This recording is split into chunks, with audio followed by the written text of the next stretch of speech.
പുതിയൊരു വീഡിയോയിലേക്ക് എല്ലാവർക്കും സ്വാഗതം.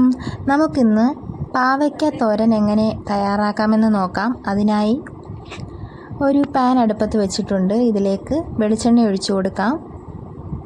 എണ്ണ നന്നായി ചൂടായി വന്നതിന് ശേഷം കടുക് ഇട്ട് കൊടുക്കാം. കടുക് പൊട്ടിയതിന് ശേഷം കട്ട് ചെയ്ത് വെച്ചിട്ടുള്ള പാവയ്ക്ക ചേർത്ത് കൊടുക്കാം.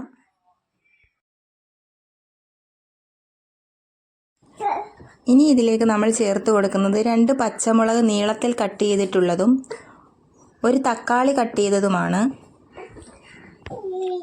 ഒരു സവാള അധികം ചെറുതല്ലാത്ത രീതിയിൽ കട്ട് ചെയ്തതും ചേർത്ത് കൊടുക്കാം.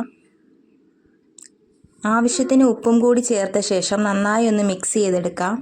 സവാളയ്ക്ക് പകരം നമ്മൾ ചെറിയ ഉള്ളിയാണ് ചേർത്ത് കൊടുക്കുന്നതെങ്കിൽ കൂടുതൽ ടേസ്റ്റ് ആയിരിക്കും. ഈ പാവയ്ക്കയുടെ അത്രയും കയ്പ്പ് അറിയത്തില്ല ഈ തക്കാളിയും സവാളയും ഒക്കെ ചേർക്കുമ്പോൾ. എല്ലാം കൂടി നന്നായി മിക്സ് ചെയ്തതിന് ശേഷം നമുക്ക് മൂടി വെച്ച് വേവിച്ചെടുക്കാം. 1-2 വട്ടം മൂടി തുറന്ന് ഒന്ന് ഇളക്കി യോജിപ്പിച്ച് കൊടുക്കാം.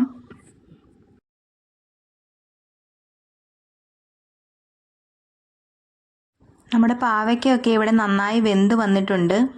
ഇനി ഇതിലേക്ക് ചേർത്ത് കൊടുക്കാൻ പോകുന്നത് 1 കപ്പ് തേങ്ങയാണ്. തേങ്ങയും കൂടി ചേർത്ത് എല്ലാം കൂടി ഒന്ന് നന്നായി മിക്സ് ചെയ്ത ശേഷം നമുക്ക് ഫ്ലെയിം ഓഫ് ചെയ്ത് കൊടുക്കാം. വളരെ ടേസ്റ്റിയും ഹെൽത്തിയുമായ പാവയ്ക്ക തോരൻ്റെ റെസിപ്പിയാണ് നമ്മൾ ഇന്നിവിടെ തയ്യാറാക്കിയത്. എത്ര കയ്പുള്ള പാവയ്ക്കയാണെങ്കിലും ഈ ഇൻഗ്രീഡിയൻസ് ഒക്കെ ചേർത്ത് കൊടുത്തു കഴിഞ്ഞാൽ കയ്പ് കുറഞ്ഞു കിട്ടും. വീഡിയോ ഇഷ്ടമായാൽ എല്ലാവരും ഒന്ന് ലൈക്ക് ചെയ്യാനും സബ്സ്ക്രൈബ് ചെയ്ത് സപ്പോർട്ട് ചെയ്യാനും മറക്കല്ലേ. അടുത്തൊരു വീഡിയോയുമായി വീണ്ടും കാണാം. താങ്ക്